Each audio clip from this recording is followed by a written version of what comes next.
शारदा, शारदा, अरे शारदा! अरे क्यों पूरा घर सर पर उठा रखा है? वो क्या है ना, प्रतिदिन तुम कहती रहती हो उठा लो, ये उठा लो, वो उठा लो, इसको उठा लो, उसको उठा लो, तो तुम्हारी बात मेरी समझ में आ गई, इसलिए मैंने पूरा घर ही सर पे उठा लिया है।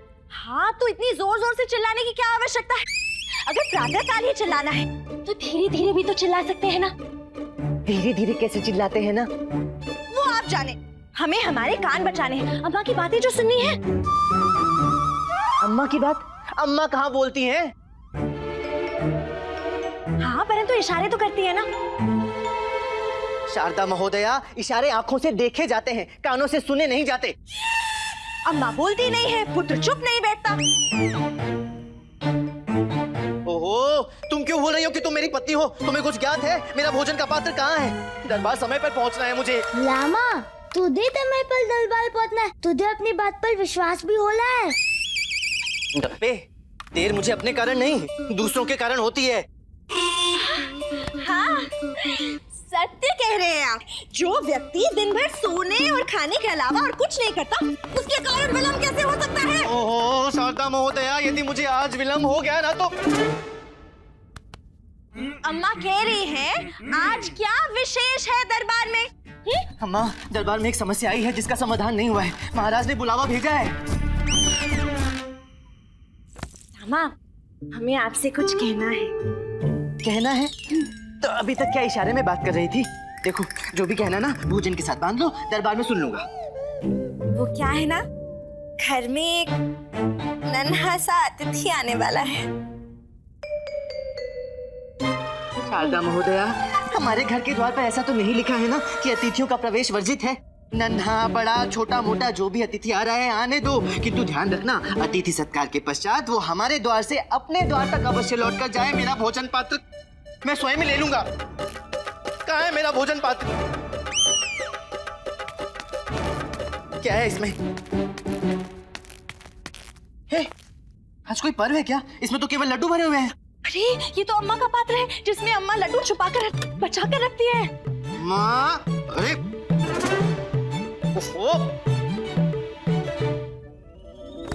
हम कह रहे थे, हमारे घर जो अतिथि आने वाला है वो जाने के लिए नहीं, सदैव यहाँ रहने के लिए आ रहा है। शारदा महोदया, तुम्हारे भाई के प्रति जो तुम्हारा प्रेम है ना, वो अंधा है मुझे पता है, किंतु ईश्वर ने तुम्हें दो नेत्र दिए हैं, तो उसे नन्हा सा क्यों कह रही हो? देखो, वो आए ठीक है, किंतु सदैव के लिए नहीं। हाँ, अब हम अपने भाई की बात नहीं कर रहे, हम किसी और के बारे में बात कर रहे हैं। शारदा महोदया, तुम्हें जो भी कहना है ना, रात्रि को भोजन के पश्चात कहना, तब मैं तुम्हारी सारी पहेलियां सुलझा लूंगा। बड़ा आनंद आएगा।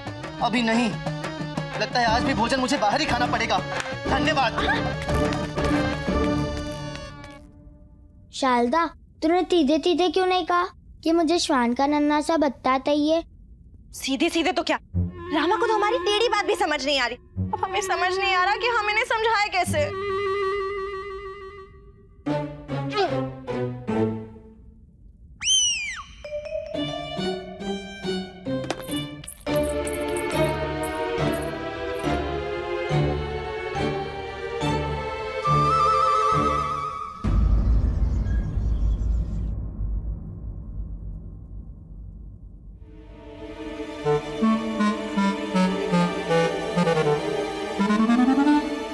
दरबार में कृष्णा, मोहन और सोहन तीनों भाई हैं।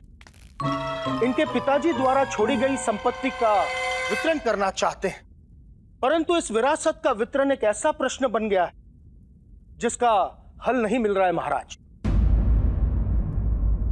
इन तीनों भाइयों के पिताजी ने अपने मृत्यु से पूर्व एक इच्छा पत्र और 17 हीरे छोड़े थे। उनकी इच्छा पत्र के अनुसार उनके सबसे बड़े बेटे कृष्णा को कुल संख्या के हीरों में से आधा भाग, अपने मझले पुत्र मोहन को कुल संख्या के हीरों में से 1/3 और अपने छोटे पुत्र सोहन को कुल हीरो की संख्या में से 9वां भाग मिलना चाहिए। परंतु महाराज, समस्या यह है कि हीरे केवल 17 ही हैं। आपको तो ज्ञात है महाराज, किसी भी मूल्यवान हीरे को तोड़ना या काटना, इसका अर्थ अति मूल्यवान हीरे को मिट्टी में मिलाना। ना महाराज, हमारे विचार से तो इस इच्छा पत्र के विषय में कुछ भी कहना असंभव है। गुरुजी, कुछ कहना असंभव है तो आसन से क्या कहने के लिए खड़े हुए हैं आप? हैं?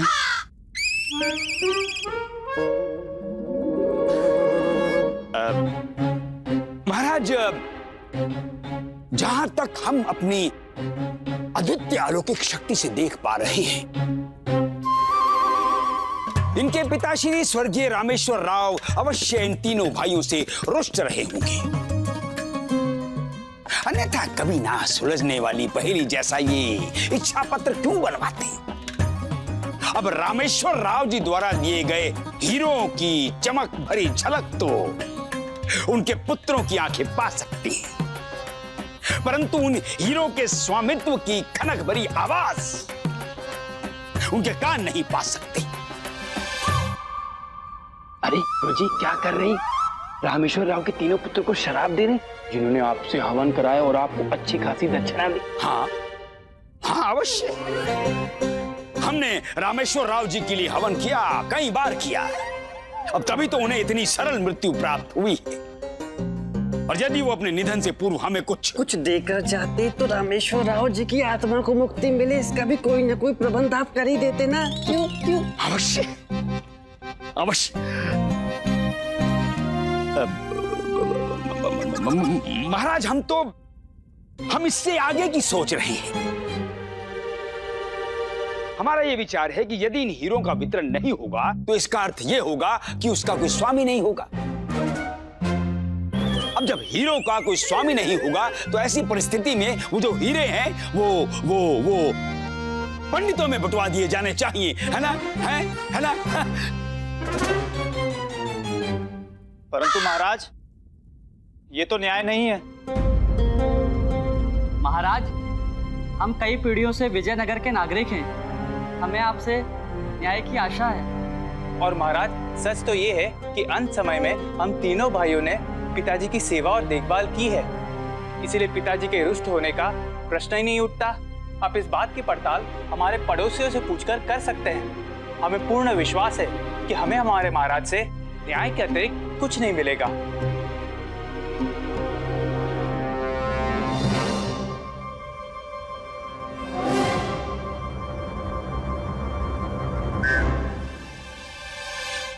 पंडित रामकृष्ण। पंडित रामकृष्ण। रामा,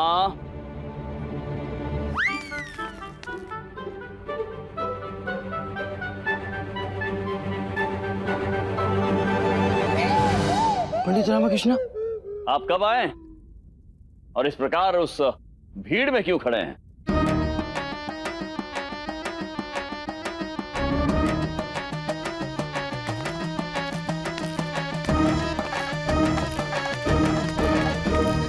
प्रणाम महाराज, वो मुझे आने में थोड़ा विलंब हो गया था और दरबार की कार्यवाही आरंभ हो गई थी, इसलिए मैं वहीं पीछे खड़े होकर सब सुन रहा था। अन्यथा दरबार की कार्यवाही में खेद पड़ता जो मैं नहीं चाहता था। तो संभवतः अब तो आपने मुद्दा सुन लिया, निकालिए इसका निराकरण। नहीं महाराज, नहीं। इन्होंने स्वयं स्वीकार किया है कि फिर से विलंब से आए हैं, फिर से विलंब।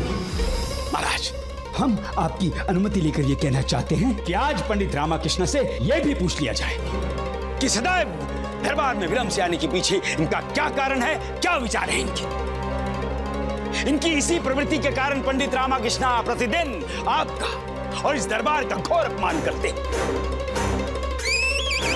और राजगुरु होने के नाते हम इसे सहन नहीं कर पाते हैं और नहीं कर पाएंगे। बस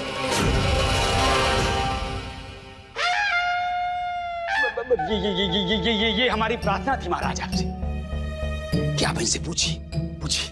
पंडित महाराज, गुरुवर ने जो प्रसंग उठाया है, मुझे लगता है उस विषय में कुछ भी बोलना मेरे अधिकार क्षेत्र से बाहर है, क्योंकि मैं कुछ भी कहूंगा तो सबको यही लगेगा कि मैं बहाने बना रहा हूं। किंतु यदि आप अनुमति दें तो मैं इन हीरों का वितरण कर सकता हूं।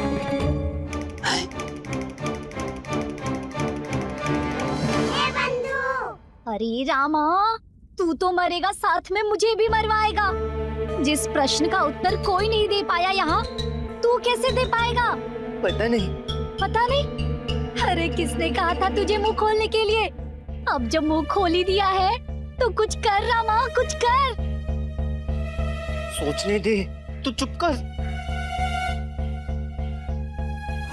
नहीं नहीं नहीं महाराज, नहीं। इन तीनों भाइयों को न्याय मिले इससे पहले दरबार को न्याय मिलना चाहिए। गुरुवर, आपके कहने का आशय क्या है? महामंत्री जी, दरबार को न्याय मिलना चाहिए, क्योंकि पंडित रामाकृष्ण द्वारा दरबार में विलंब से आकर प्रतिदिन दरबार की मान मर्यादा को खंडित किया जाता है। अतः इन्हें इसका दंड अवश्य मिलना चाहिए।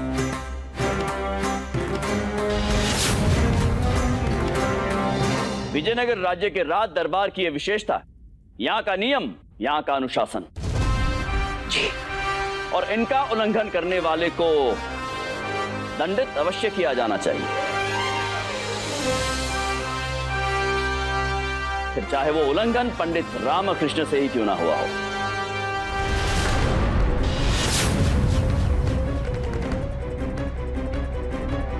महाराज, गुरुवर ठीक कह रहे हैं पंडित रामकृष्ण, उल्लंघन तो आपसे हुआ है, अतः आपको पंडित रामकृष्ण इस दरबार से निष्कासित किया जाता है।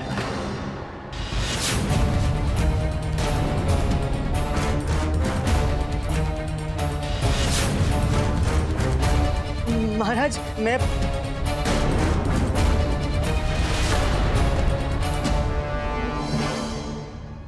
पंडित रामकृष्ण, आपने सुना हमने क्या कहा, आपको निष्कासित किया जाता है।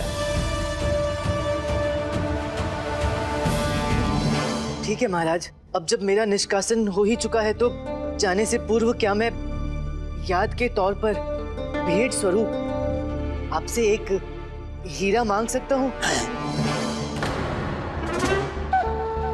जैसा इन तीन भाइयों ने हीरा प्रस्तुत किया है उसी श्रेणी का। बस यही मेरी अंतिम प्रार्थना है आपसे। गुरुजी, देखा आपने, आज पंडित रामकृष्ण दरबार से निष्कासित हो रहे हैं। ऐसी परिस्थिति में तो इन्हें दुखी होना चाहिए, इनकी आंखों से अश्रु धारा बहनी चाहिए, किंतु ये तो उल्टा हीरे मांग रहा है। और एक आप हैं गुरु, हम राजगुरु हैं, राजगुरु की दही जमाते रहे और मलाई पंडित रामकृष्ण चेक कर गया।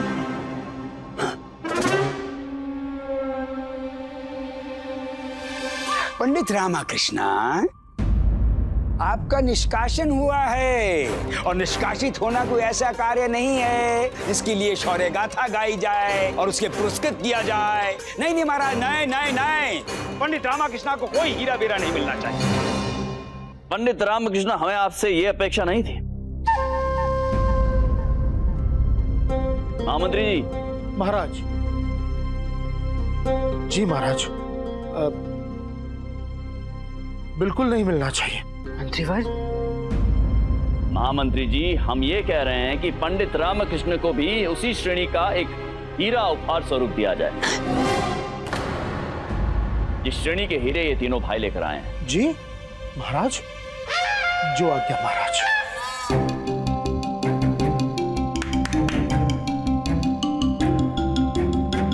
धन्यवाद महाराज, मेरी मांग का मान रखने के लिए बहुत बहुत धन्यवाद।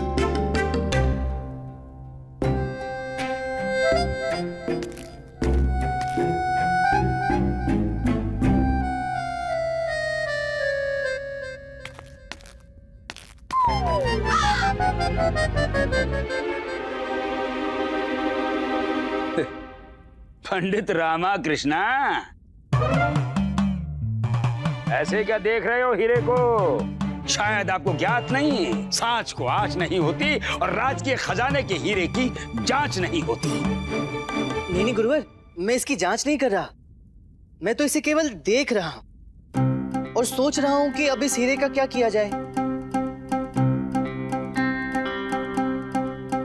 हाँ,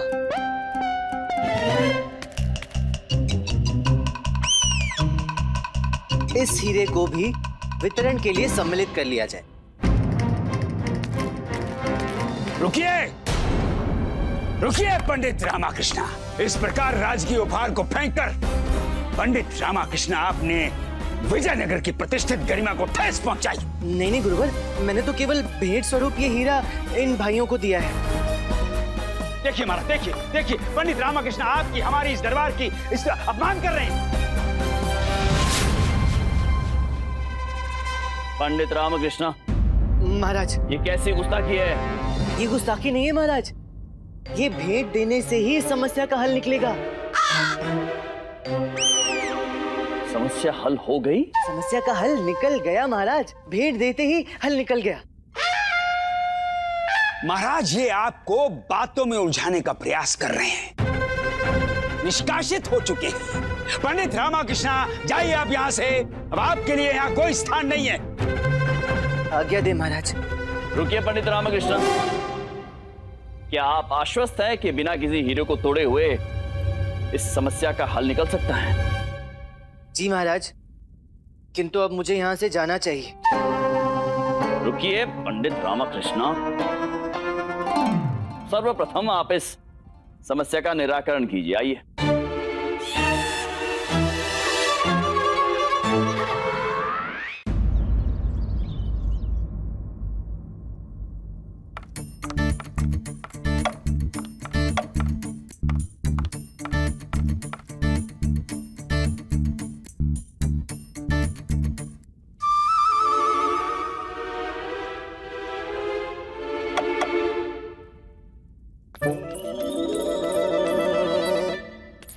अम्मा पूछ रही हैं, तू खाने में ये सब खाएगा? मिलते क्यों पूछ लियो? मैं तो तिल पिलाओ मंगाए तो ताल डाले।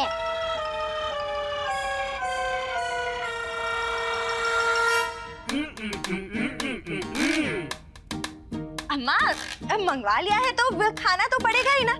वो क्या है ना, सुबह से हमारा हृदय घबरा रहा था, समझ नहीं आ रहा था क्या खाए, इसलिए हमने इमली और कच्चे आम मंगवा लिए। हाँ?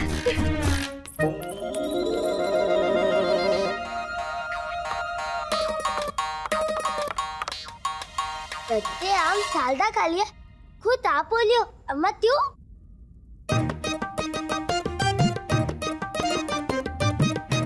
लगता है अम्मा ने बहुत समय से लड्डू नहीं खाए, इसलिए लत नताने वाली ऐसी अजीब व्यवहार क्यों तो लगी। अम्मा आप लड्डू खा लो, अब लड्डू खा लो। हाँ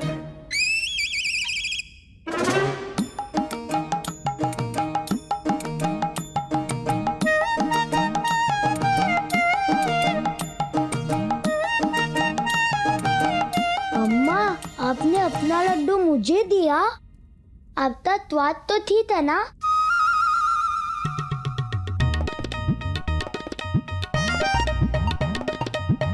कच्चा आम और इमली लाने पर दो लड्डू दे लिए। अम्मा, कल से मैं आपके लिए भी आम और इमली लाऊंगा, तो आप मुझे और लड्डू देना।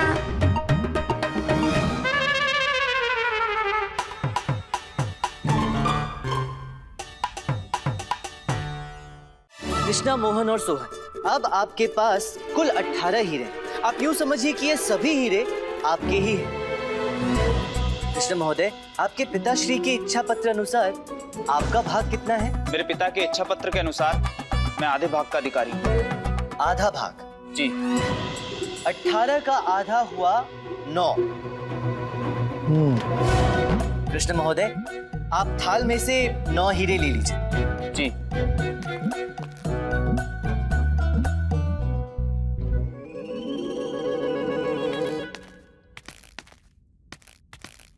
मोहन महोदय, आपका भाग कितना है? जी 1/3। 1/3 अर्थात तीसरा भाग। 18 का तीसरा भाग हुआ 6। आप इस थाल में से 6 हीरे ले लीजिए।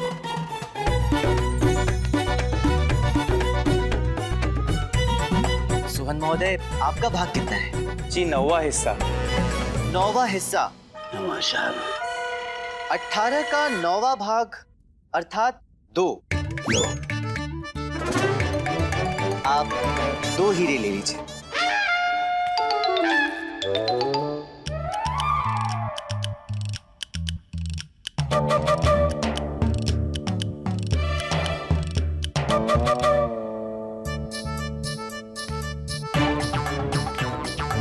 मंत्रीवर, ये हीरा इस राज्य की धरोहर है। मैं इसे वापस आपके सुपुर्द करता हूँ।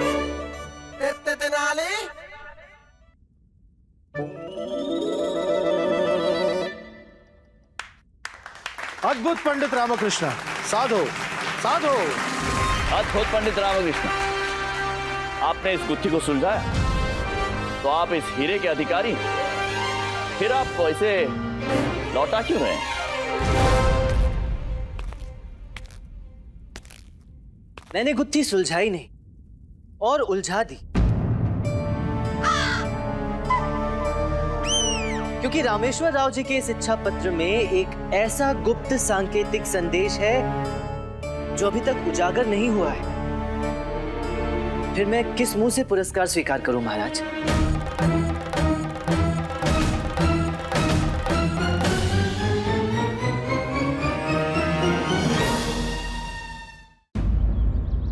अद्भुत पंडित रामकृष्ण, आपने इस जटिल गुत्थी को भी ऐसे सुलझा दिया जैसे कोई बालक का खेल हो। बच्चों का खेल नहीं महाराज, मस्तिष्क का खेल है। अद्भुत। महामंत्री जी, महाराज, हमारे विचार से वो जो हीरा आपके हाथ में है वो पंडित रामकृष्ण के हाथ में अधिक शोभा देगा।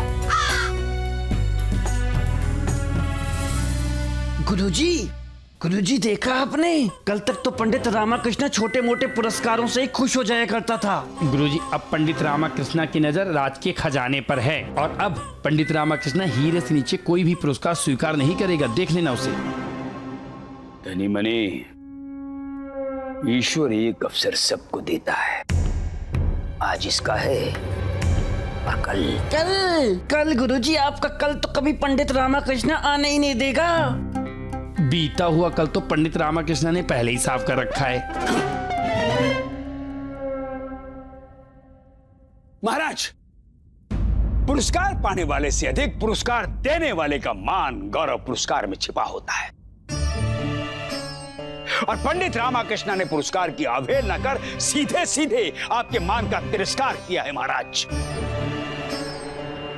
आज्ञा दे महाराज। पंडित रामकृष्ण, इस प्रकार भरे दरबार को छोड़कर कहां जा रहे हैं आप? महाराज, दरबार से निष्कासित राज दरबारी उस कटी पतंग की तरह होता है जिसे ज्ञात ही नहीं होता कि डोर से अलग होने के पश्चात वो किसी बालक के हाथ लग उसकी मुस्कान का कारण बनेगी, किसी वृक्ष में फंसकर फट जाएगी या कोई हवा का झोंका उसे दूर उड़ाकर ले जाएगा। तथापि आप भूल गए कि मैं दरबार से निष्कासित हो चुका हूं। पंडित रामकृष्ण, पतंगे हमने भी बहुत उड़ाई है। डोर को दी गई ढील को पतंग का कटना नहीं कहते हैं। अर्थात महाराज? अर्थात पंडित रामकृष्ण का निष्कासन स्थगित किया जाता है।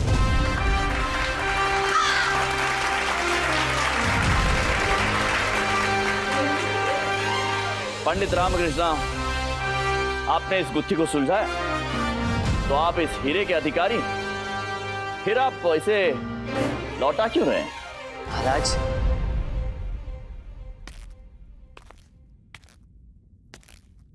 मैंने गुत्थी सुलझाई नहीं और उलझा दी।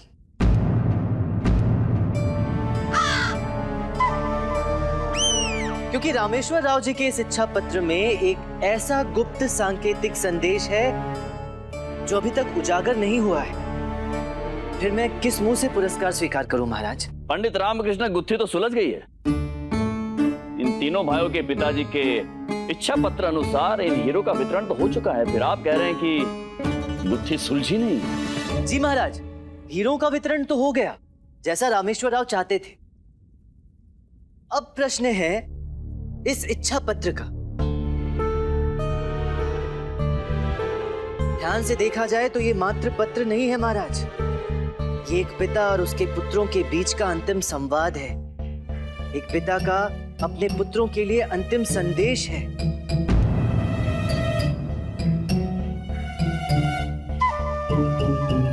अद्भुत पंडित रामकृष्ण, अद्भुत। महाराज, अब एक बात जटिलता की, क्या कोई ऐसा पिता होगा जो अपने जाने के उपरांत एक ऐसी पहेली विरासत में छोड़कर जाएगा?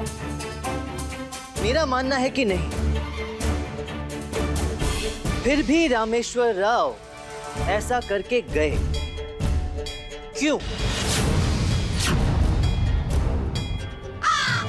जी हाँ महाराज, उस ओर तो दरबार में किसी का भी ध्यान नहीं गया, यहाँ तक कि तीनों भाइयों में से भी किसी का नहीं। संभवतः स्वर्गीय श्री रामेश्वर राव जी को इस बात का ज्ञात नहीं था कि विजयनगर राज्य के राज दरबार के विशेष सलाहकार पंडित रामकृष्ण हैं, जिनको केवल एक ही कार्य आता है, असंभव को संभव बनाना। महाराज, स्वर्गीय रामेश्वर राव के उद्देश्य में उनकी अंतिम इच्छा भी सम्मिलित थी। पंडित रामकृष्णा जी, रामेश्वर राव जी की अंतिम इच्छा छोड़िए, अपनी इच्छा बताइए। कब से गोल गोल गोल गोल एक ही बात करके दरबार का समय नष्ट कर रहे हैं आप? हमें नहीं लगता कि आप कोई अर्थपूर्ण बात कहने वाले हैं।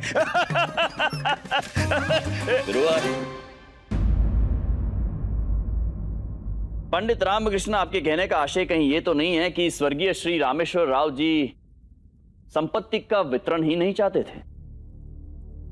जी महाराज,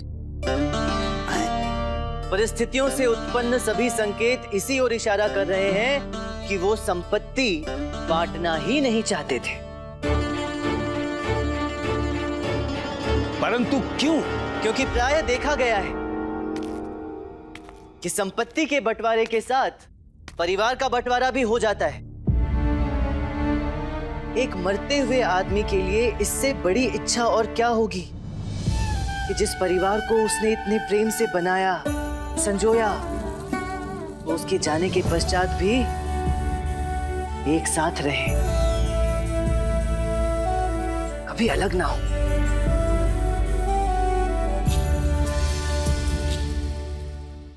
महाराज, मुझे वो दिखाई दे रहा है जो मेरे पिताजी चाहते थे, कि हम तीनों भाई सदैव साथ रहे, और ये सब हमारी समझ में पंडित रामकृष्ण के कारण आया है।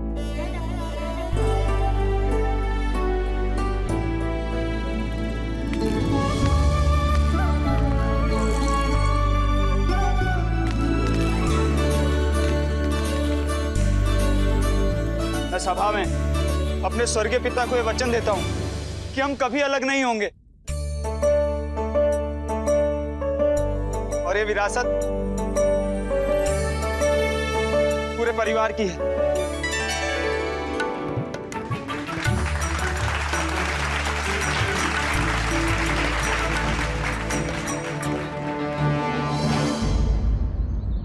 शारदा, शारदा,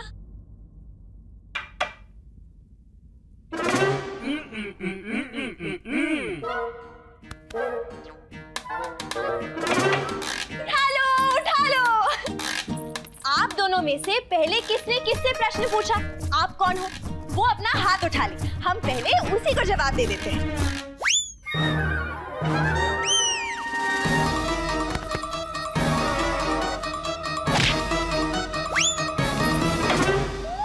अच्छा, रुकिए, लड़िए मत। हम आप दोनों को एक दूसरे से परिचित करा देते हैं। अम्मा, ये है हमारी सहेली वरलक्ष्मी, और वरलक्ष्मी ये है हमारी अम्मा।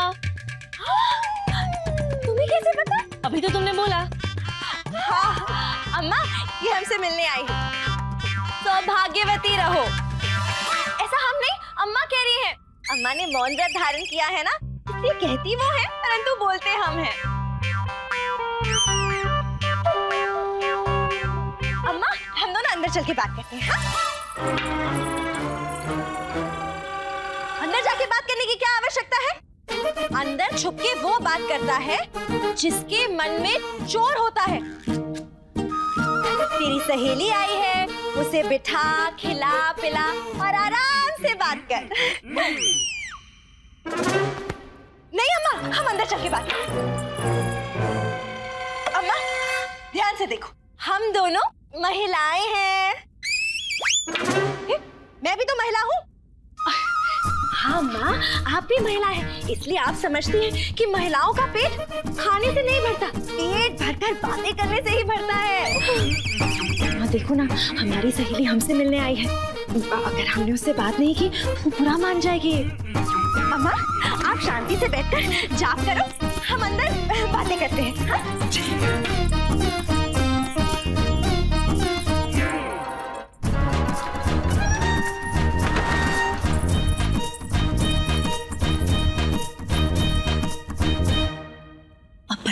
ऐसी क्या बात है कि तुम अकस्मात यहाँ चली आई और हमसे अकेले में बात करना चाहती हो? बात ही कुछ ऐसी हुई कि तुम्हें बताने को दौड़ी चली आई, और आती भी क्यों ना, तुम ही तो मेरी अच्छी सहेली हो ना। पता है, आज सुबह ही मुझे पता चला कि मैं पेट से हूँ, और सबसे पहले तुझे बताया है। सच? इसका मतलब मेरी सहेली माँ बनने वाली है। इसकी इच्छा तो हर स्त्री को होती है।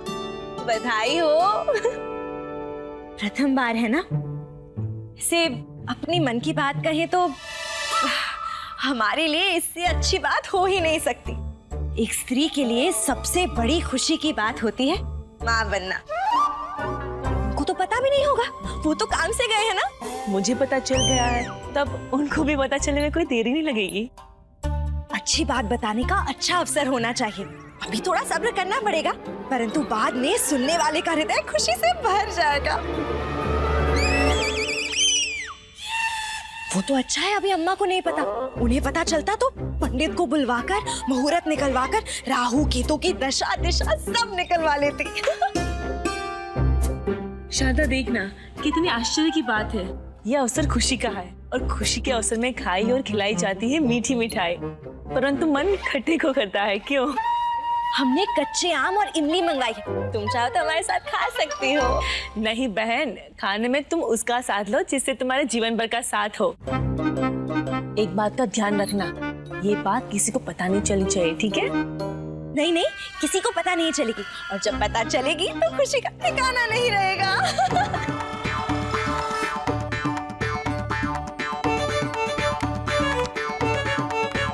अम्मा, अम्मा, अम्मा, विजयनगर में नाचने की कोई प्रतियोगिता है क्या? अच्छा, तो लामा ने आज फिर से कोई नया कारनामा कर दिया, दोस्त ने आज तक नहीं किया।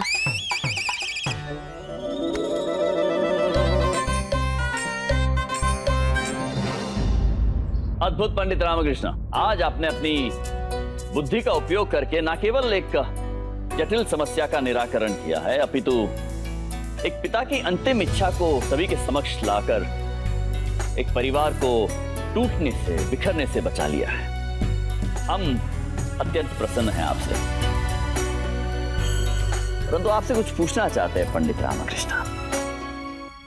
आप हमें यह बताइए कि जीवन में किसी भी व्यक्ति के लिए सबसे बड़ी विरासत क्या होती है?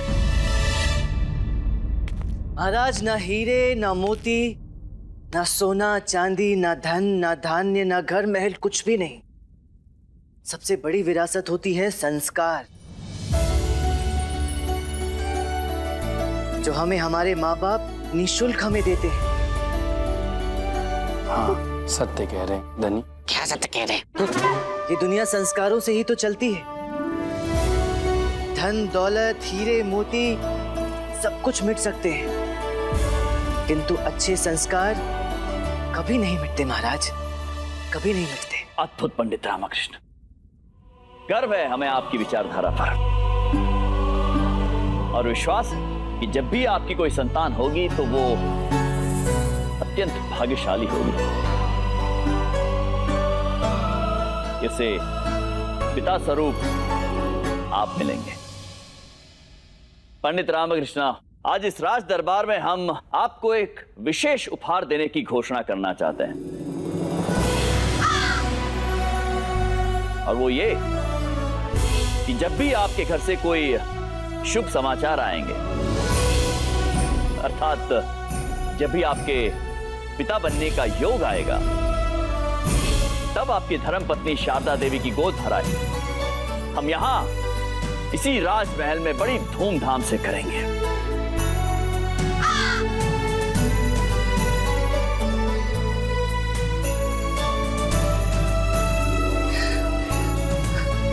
धन्यवाद महाराज, कोटि कोटि धन्यवाद। इससे बड़ा सौभाग्य मेरे लिए और क्या हो सकता है। धन्यवाद।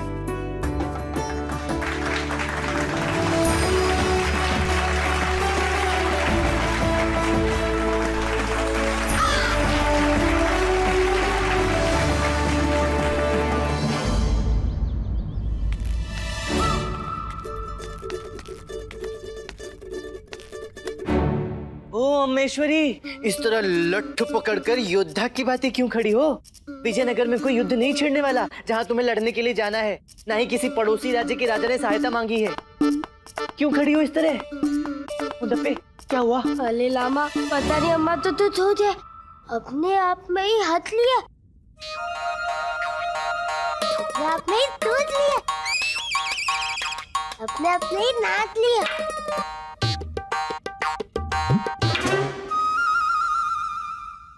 अब तो एक ही चीज बाकी है, लगता है वो भी हो जाएगा। क्या? अरे लामा, अम्मा का मोहनलत, लगता है वो भी टूट जाएगा। क्या बोल रहे गुंडप्पे? देख लामा, अगर अम्मा का मोहनलत होता ना तो मैं यहाँ नहीं लूंगा। वो इतने सालों से तो पे, अगर वो बोलना चालू कर लेगी ना तो 2-3 महीने तक बोलती लगी। मैं ये बर्दाश्त नहीं कर सकता बाबा, मैं तो चले आऊंगा। हाँ देख ले। ओह चुप कर। अम्मा, ओ अम्मा, अम्मा सुनो ना। अरे अम्मा, गुंडप्पा तो कुछ भी बोल रहा है, तुम बताओ ना क्या हुआ? अरे सुनो तो अम्मा, लग जाएगी मुझे। अरे क्या हो गया तुम्हें? अरे अम्मा, ओ अम्मेश्वरी, अम्मा बताओ क्या हुआ? क्या बोल रही हो? कुछ समझ में नहीं आ रहा। शारदा कहाँ है? अच्छा, तुम पागल हो गई हो? मैं पागल हो गया हूँ? मन को प्रिय, मुझे तो केवल 2 ही चीजें प्रिय है अम्मा, एक भोजन, दूसरी निद्रा।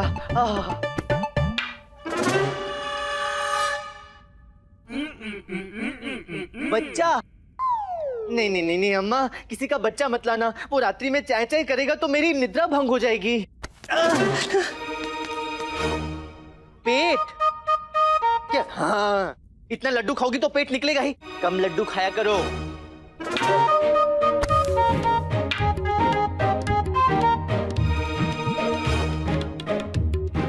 शारदा का पेट? अम्मा, शारदा का पेट, हाथ, पांव, नाक, कान, गला सब है।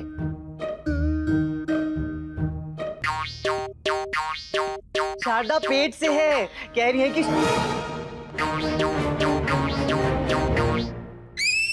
तुम झूठ बोल रही हो ना?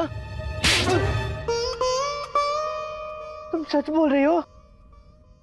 गुंडप्पे, अम्मा सच बोल रही है। मतलब मैं पिता बनने वाला हूँ, तुम दादी बनने वाली हो। अरे अम्मा, तुम दादी बनने वाली हो। गुंडप्पे, आजा, तू भी काका बनने वाला है। ओ मैं पिता बनने वाला हूँ, गुंडप्पे।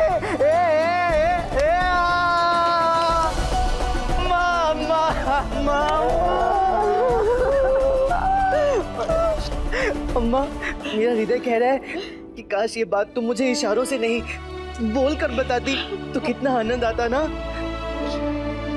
किंतु मैं शारदा से रुष्ट हूँ। उसे सर्वप्रथम ये बात मुझे बतानी चाहिए थी ना, किंतु उसने तुम्हें बताई। शारदा ने अम्मा को ये बात नहीं बताई। अम्मा ने तो चुप कर ये बात तो नहीं, शारदा और की तहेली की बात। ओह, अच्छा अम्मा, अब मैं चलती हूँ, प्रणाम। अब क्षमा करना मेरी पत्नी शारदा की सहेली जी, आपसे एक बात पूछनी है। पूछिए। वो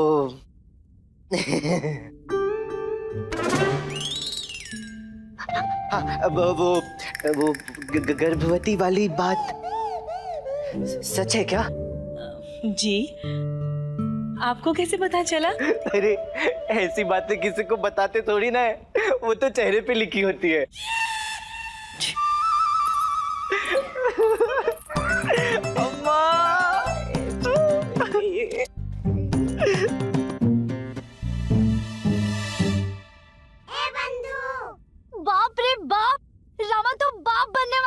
हाँ बंधु हाँ, मेरे जीवन का पहला सच जिसपे मुझे खुशी के मारे विश्वास होते हुए भी विश्वास नहीं हो रहा।